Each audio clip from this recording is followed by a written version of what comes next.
Welcome to MarkGuy, where we explore self-improvement, motivation, habits, mindset. In today's episode, we're discussing the sad truth of modern feminism and its impact on the new generation of men. You know what no one tells you? The movement that promised equality became a mirror maze, where young men can't find their reflection anymore.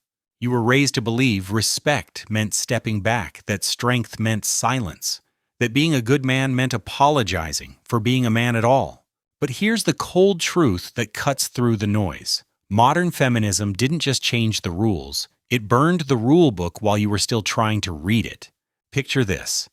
A 28-year-old software engineer sits in his apartment at 2 a.m., scrolling through dating profiles where every third bio reads, "If you can't handle me at my worst, you don't deserve me at my best," or "no emotional labor," or "educate yourself." He's been on 17 first dates this year. Each one felt like a job interview where he was already guilty of crimes he didn't commit. The coffee shop conversations dance around landmines. His career success makes him privileged. His emotional openness makes him performative. His traditional gestures make him outdated. His modern approach makes him not masculine enough. The goalposts don't just move, they teleport. He closes the app, pours another whiskey, and wonders when exactly being himself became an act of oppression. The silence in his apartment isn't just absence of sound.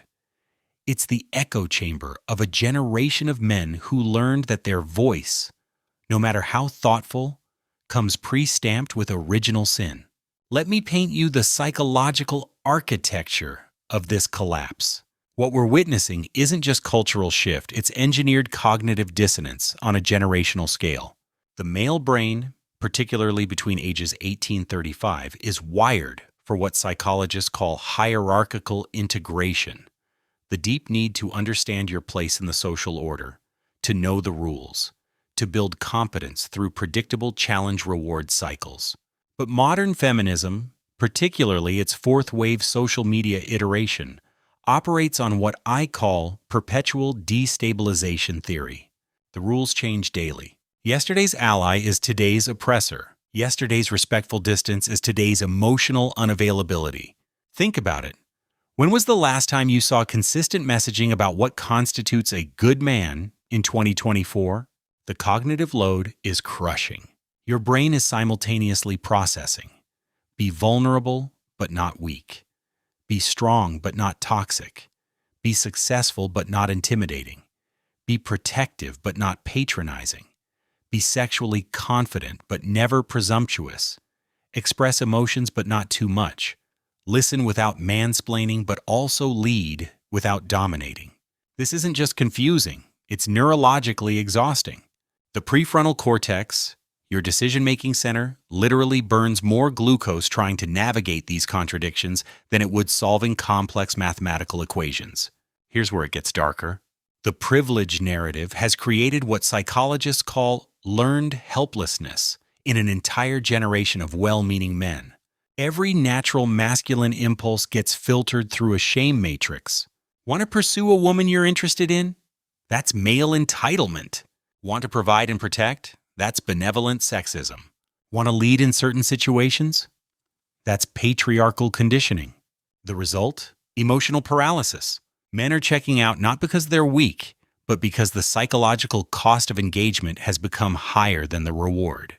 It's not rebellion, it's retreat. Phase 1 starts in college. You attend the mandatory consent workshops where you learn that your sexuality is essentially a weapon that needs constant supervision. You nod along as professors explain how your gender has oppressed throughout history, how your success comes from invisible advantages, how your struggles are insignificant compared to others. You internalize it because you want to be good, to be evolved, to be on the right side of history. Phase 2 hits in the workplace. You watch promotion after promotion go to less qualified candidates in the name of equity. You bite your tongue when female colleagues interrupt you in meetings. The same behavior that would get you labeled as aggressive or mansplaining. You navigate HR policies that treat you as a liability waiting to happen. You learn to document every interaction, to never be alone with female colleagues, to smile and nod when diversity training paints you as the problem that needs solving. Phase 3 arrives in relationships. You've been so well trained to suppress, to defer, to apologize, that you've forgotten what authentic masculine energy even feels like. Your partners complain you're not assertive enough, not passionate enough, not man enough. The same women who posted Instagram stories about toxic masculinity. The cognitive dissonance reaches a breaking point. You realize you've been playing a game where the rules were written to ensure you lose. But here's the mechanism nobody discusses: intermittent reinforcement. Modern feminism operates like a psychological casino. Sometimes being sensitive works, sometimes it doesn't. Sometimes taking charge is appreciated, sometimes it's oppressive.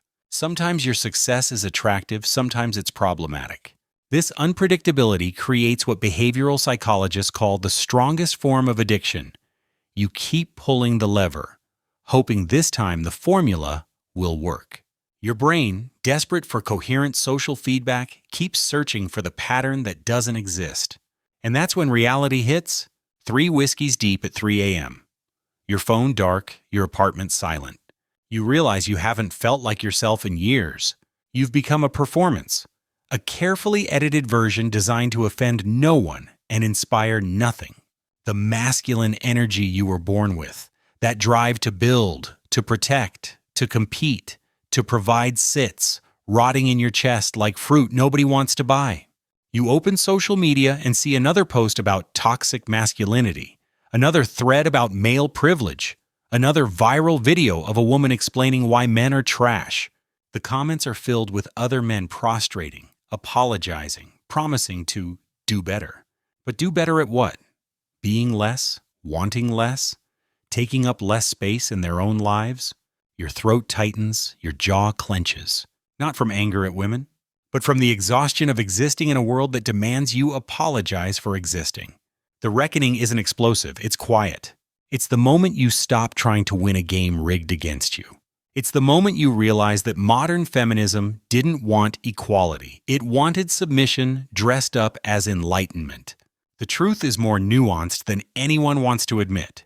Original feminism, the fight for voting rights, workplace equality, reproductive autonomy, was necessary, vital, revolutionary. But modern feminism, particularly its online incarnation, has morphed into something else entirely. It's become a zero-sum game where male suffering is dismissed as privilege, where masculine nature is pathologized as toxicity, where young men are born into debt they didn't create and can never fully repay. The saddest part? Many young men genuinely wanted to be allies, to be part of positive change, to build a better world alongside women. But you can't build anything when you're constantly being told your hands are weapons. What's the solution? Stop seeking permission to exist. Stop apologizing for your nature while working to refine it.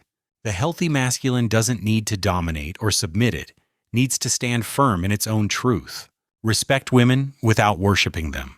Support equality without accepting inequality. Be strong without being cruel. Gentle without being weak. The pendulum swung too far, and a generation of men got crushed in its arc. But pendulums always swing back.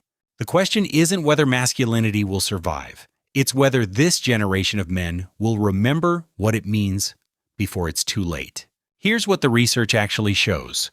According to the American Psychological Association's 2023 report, young men aged 18-30 are experiencing unprecedented levels of loneliness, with 63% reporting chronic isolation. Male suicide rates have increased by 30% since 2000, with men accounting for nearly 80% of all suicides. College enrollment for men has dropped to just 40% of total students, the lowest in modern history. These aren't just statistics, they're tombstones for a generation told their struggles don't matter. The dating market tells its own story. A 2023 Pew Research study found that 63% of men under 30 are single, compared to 34% of women. The apps have created what researchers call choice overload for women and rejection loops for men. The average man on dating apps receives a match rate of 0.6%, while women match with 10% of their swipes. This isn't about attractiveness. It's about a marketplace where 80% of women compete for the top 20% of men, while the bottom 80% of men become invisible. But here's what they don't tell you about modern feminism's impact on relationships. It's created a generation of women who are simultaneously empowered and miserable. The boss babe who doesn't need a man posts crying videos at 35 wondering where all the good men went. They're not gone, they're ghosts, hollowed out by years of being told their natural instincts are wrong.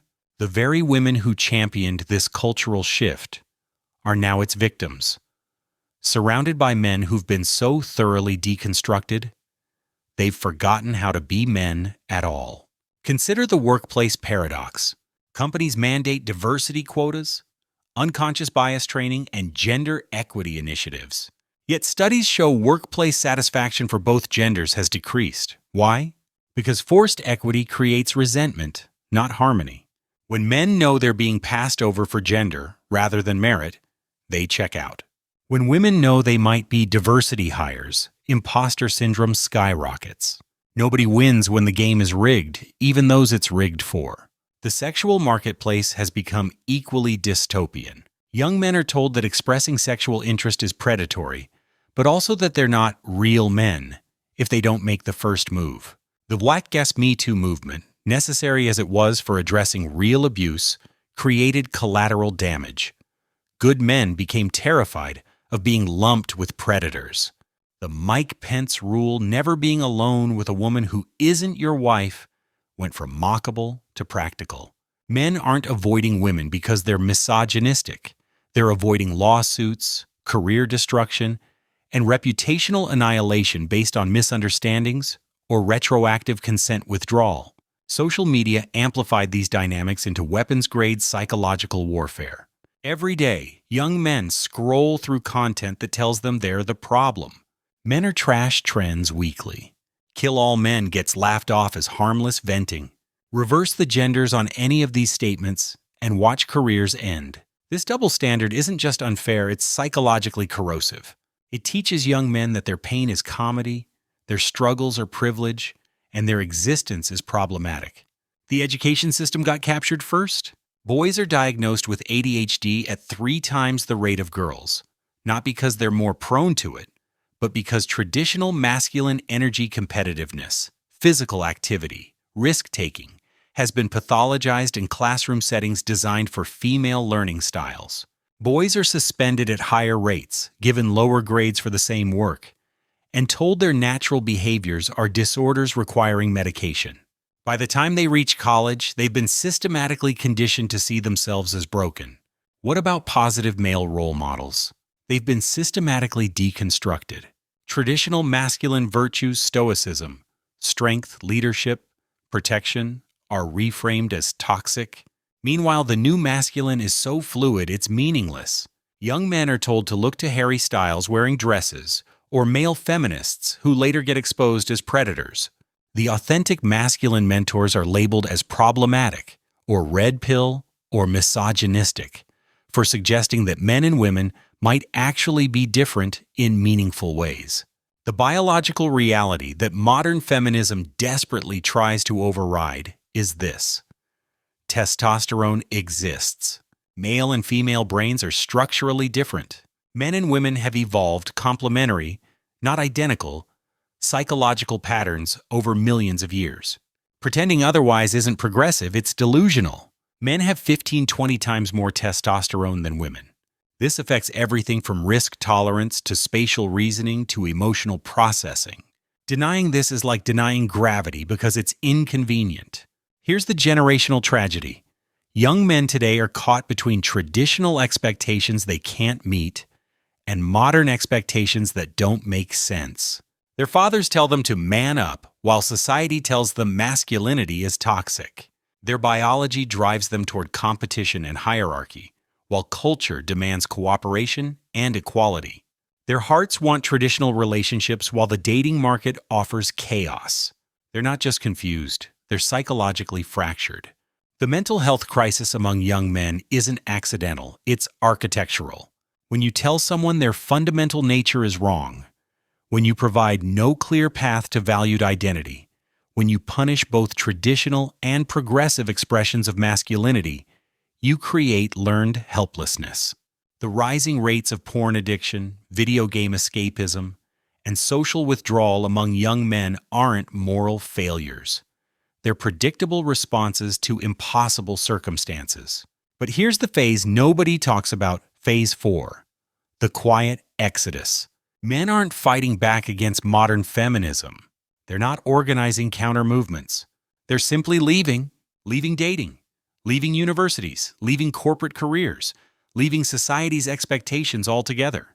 They're building parallel economies, digital communities, and alternative meaning structures. The manosphere isn't just about pickup artistry or misogyny. It's about men desperately trying to understand themselves in a world that tells them they shouldn't exist. The passport bros, phenomenon men, seeking relationships abroad, isn't about finding submissive women. It's about finding cultures where masculinity isn't treated as a disease. The rise of male-only spaces online isn't about excluding women. It's about having one place where they don't have to constantly apologize for their existence. The explosion of Jordan Peterson's popularity wasn't about political ideology. It was about a father figure finally telling young men they're not inherently broken. What makes this particularly tragic is that most young men genuinely want to be good partners, fathers, and community members. They want to contribute, to build, to protect, and provide. These aren't toxic impulses, they're the same drives that built civilization. But modern feminism has created a culture where these impulses are suspect, where male ambition is oppression, where male protection is patronizing, where male provision is patriarchy. The downstream effects are catastrophic. Birth rates in developed nations are plummeting below replacement. Marriage rates are at historical lows. Single-parent households are skyrocketing. Children are growing up without fathers, not because men are abandoning them, but because men have been systematically pushed out of family structures. Courts favor mothers in custody battles 80% of the time. Fathers become weekend visitors and ATM machines. Then we wonder why boys grow up without role models. The economic implications are equally severe. Young men are dropping out of the workforce at unprecedented rates. The lying flat movement isn't laziness, it's logical. Why work yourself to death in a system that openly discriminates against you? Why build wealth you'll lose in divorce court? Why climb a corporate ladder where the rungs above you are reserved for others? The male participation in the labor force has dropped to its lowest point since record-keeping began. Here's the uncomfortable truth modern feminism won't acknowledge. Men and women need each other. Not in a dependent pathological way, but in a complementary, synergistic way. The war between the sexes has no winners, only casualties. And right now, the casualties are mounting on both sides. Women can't find economically attractive partners because they've helped create an economy that disadvantages men. Men can't find emotionally available partners because they've been trained out of their own emotional authenticity. The solution isn't to roll back women's rights or return to rigid 1950s gender roles. The solution is to acknowledge that equality doesn't mean sameness, that different doesn't mean inferior, that masculine and feminine energies can coexist without one dominating the other. But this requires modern feminism to admit its overreach, to acknowledge male suffering as valid, to stop treating masculinity as a problem to be solved. Young men need to hear this. Your masculinity is not toxic. Your desire to compete, to achieve, to protect, to provide. These are features, not bugs. The anger you feel isn't because you're an oppressor losing privilege. It's because you're a human being treated as inherently defective. Your struggles are real. Your pain matters. Your existence is not a mistake. But you also need to hear this. Retreating isn't the answer. Resentment isn't the answer. The answer is to become so genuinely valuable, so authentically yourself, so grounded in your own worth that the chaos can't touch you. Build your body. Build your mind. Build your resources. Build your community. Not to dominate or impress, but to become undeniable. The world needs strong men now more than ever. Not because women are weak, but because civilization requires both feminine creativity and masculine structure to thrive. The pendulum will swing back. It always does. The question is whether this generation of men will be ready when it does. Will you have maintained your strength through the storm? Will you have developed the wisdom to lead without dominating? Will you have kept your heart open despite the pain? Or will you have become the very thing they accused you of being bitter, resentful, and truly toxic? The sad truth of modern feminism isn't that it went too far. It's that it forgot its own humanity in the process. It became so focused on deconstructing power that it forgot to construct partnership.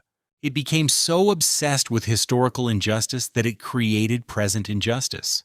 It became so committed to lifting women up that it forgot lifting doesn't require pushing others down. But here's the final phase 5, the reconciliation. It's coming. You can see it in the growing number of women speaking out against modern feminism's excesses. You can see it in the mothers worried about their sons. You can see it in the wives mourning the masculinity beaten out of their husbands. You can see it in the daughters wondering why they can't find men like their fathers. The overcorrection is becoming visible, and with visibility comes the possibility of balance. This isn't about winning or losing. It's about recognizing that we're all trapped in the same burning building, arguing about who started the fire while the flames rise. Modern feminism and wounded masculinity are both symptoms of a deeper disease, a culture that's forgotten how to honor both strength and sensitivity, both achievement and acceptance, both masculine and feminine principles. The generation of men coming up now has a choice. You can become the bitter casualties of this cultural war, or you can become the bridge builders who end it. Not through submission or domination, but through a third path integrated masculinity that honors both power and vulnerability, both leadership and collaboration, both traditional wisdom and progressive possibility. Your grandfathers would be confused by your struggles. Your grandsons will be confused by different ones. But you stand at the crossroads of history, where the old model has died, but the new one hasn't been born. You are the transition generation, bearing the weight of change you didn't ask for. That weight will either crush you or forge you into something unprecedented. Men who are strong enough to be gentle, confident enough to be humble, traditional enough to be stable, progressive enough to evolve. The sad truth of modern feminism is that it created the very problem it claimed to solve gender war. But the sadder truth is that young men are letting it define them. Stop waiting for permission to be yourself. Stop apologizing for your nature. Stop believing that your suffering doesn't matter because someone else suffered more. Stop playing a game where the rules ensure you lose. Start building, start leading, start loving, start living. Not in opposition to women, but in partnership with them. Not in reaction to feminism, but in dedication to something greater. The world desperately needs what you have to offer: your strength, your vision, your protection, your provision. But it needs the evolved version, the integrated version, the version that's done the work to separate toxic conditioning from healthy masculinity. Modern feminism's impact on your generation isn't your fault, but your response to it is your responsibility. You can become another casualty statistic, another bitter voice in the echo chamber, another ghost wandering through life half alive. Or you can become something new, a man who's faced the storm and found his center, who's been deconstructed and rebuilt himself stronger, who's navigated the chaos and emerged with clarity. The choice is yours. The clock is ticking. Your life is waiting. And deep down, beneath all the confusion and conditioning, you know exactly who you're meant to be. The truth isn't that modern feminism destroyed masculinity. The truth is that masculinity was always indestructible. It just forgot its own strength. Remember that. Write it down. Tattoo it on your soul if you have to. Because here's what they won't tell you in gender studies classes or Twitter threads. The masculine and feminine were never meant to be at war. They were meant to dance. And right now we've forgotten the steps. Let me share something that happened last week. A 19-year-old messaged me after attempting suicide. His crime? He expressed attraction to a female classmate who publicly humiliated him online, called him a predator, and mobilized her social circle against him. His approach? He asked her to coffee after class, that's it. No harassment, no persistence after rejection. Just a young man trying to navigate attraction in a world where the rules change daily, and the penalty for misunderstanding them is social execution. This is the hidden tax young men are paying, not just loneliness, but the complete paralysis of natural human connection. When every interaction carries the risk of being labeled toxic, when every expression of interest could be weaponized, when every masculine trait needs to be filtered through committee approval, men don't just withdraw from dating. They withdraw from life itself. The statistics are staggering, but the human stories behind them are heartbreaking. Young men aren't just checking out of relationships, they're checking out of existence. They're not just avoiding women, they're avoiding themselves. They're not just confused about masculinity, they're convinced it's inherently evil. But here's where the script flips. The very pressure that's crushing weak men is forging unbreakable ones. In the crucible of modern gender politics, a new kind of man is emerging. Not the reactive return to toxic masculinity that feminists fear, not the neutered approval seeker that modern culture demands, but something entirely different. This man has done what most haven't. He's walked through the fire of deconstruction and emerged reconstructed. He's examined every aspect of traditional masculinity, kept what serves, discarded what doesn't, and integrated what was missing. He's neither apologizing for his nature nor weaponizing it. He's simply embodying it with consciousness. This is the man who can hold space for feminine rage without being destroyed by it, who can acknowledge historical injustices without accepting personal guilt for them, who can be strong without being domineering, gentle without being weak, assertive without being aggressive. He's not performing masculinity, he's embodying it. Here's what modern feminism doesn't want to acknowledge. It has become what it once fought against. The movement that championed equality now demands superiority. The voices that spoke against generalization now paint all men with the same brush. The philosophy that rejected rigid gender roles now enforces new ones with religious fervor. But here's what young men need to understand. This isn't about winning an argument. You could present every statistic, every double standard, every logical inconsistency, and it wouldn't matter. Because this isn't a debate, it's a grief process. Modern feminism, in many ways, is processing centuries of collective trauma.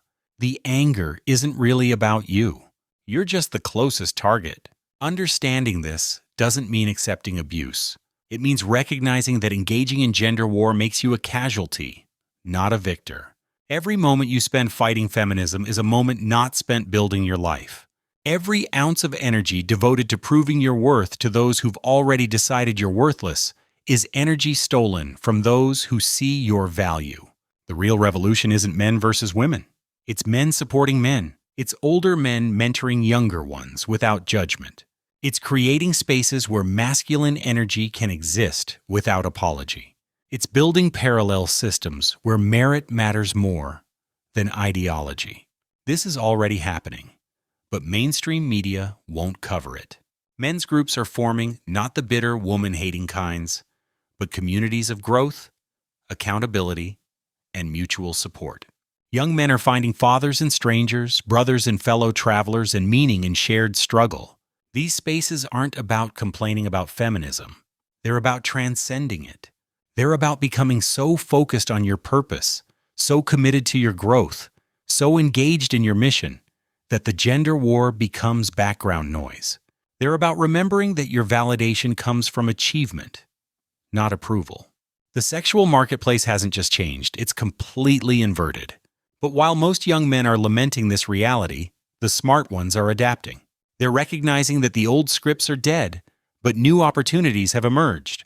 The man who builds himself physically, mentally, financially, spiritually becomes increasingly rare and therefore increasingly valuable.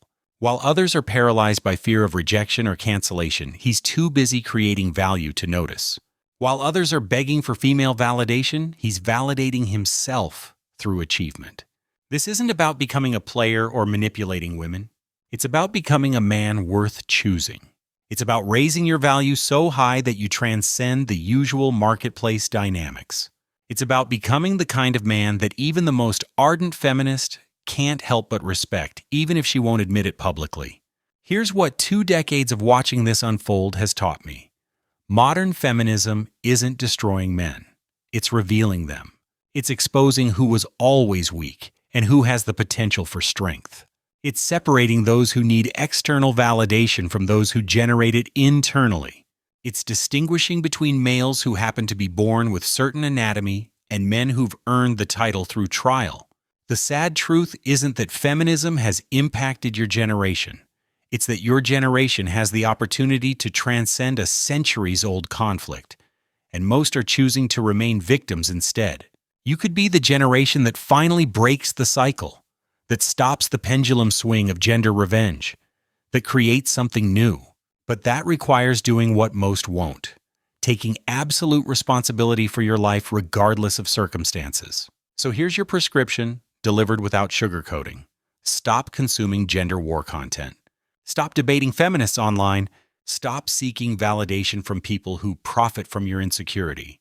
Stop waiting for society to change. Stop expecting fairness. Stop demanding recognition. Just stop. Start building your body, your mind, your wealth, your network. Start creating value, meaning legacy. Start connecting with mentors, with brothers, with your purpose. Start leading yourself first, then others. Start loving yourself enough to demand better, others enough to inspire them higher. The modern world doesn't need more boys complaining about feminism. It needs men who've transcended the conversation entirely. Men who are too busy building empires to engage in Twitter wars. Men who are too focused on their mission to notice who's offended. Men who are too confident in their worth to seek permission to exist. The sad truth of modern feminism's impact on young men is also the liberating truth. You're free. Free from outdated expectations. Free from scripts that no longer serve. Free from having to be anything other than your highest self. The destruction of traditional frameworks isn't a tragedy. It's an opportunity to build something better. But freedom is terrifying. It's easier to be a victim. It's comfortable to have someone to blame. It's safe to stay bitter, stay small, stay stuck. The alternative, taking radical responsibility, building yourself from scratch, creating meaning from chaos, requires a kind of courage that most don't possess. So the question isn't what modern feminism has done to you. The question is what you're going to do with the hand you've been dealt. You can fold, you can bluff, or you can play to win. But understand this. The game is happening whether you participate or not. Your life is passing whether you engage or not. Your potential is waiting whether you claim it or not. The clock is ticking. Your generation of men stands at a crossroads. Down one path lies perpetual victimhood, bitter isolation, and slow decay. Down the other lies challenge, growth, and the possibility of becoming something unprecedented men who've integrated both strength and sensitivity, both power and compassion, both traditional wisdom and modern consciousness. Choose wisely, choose quickly, choose now. Because the sad truth of modern feminism's impact on young men is about to be replaced by a new truth, the story of the men who refuse to be casualties, who refuse to be statistics, who refuse to be anything less than extraordinary. That story is waiting to be written, and the pen is in your hand.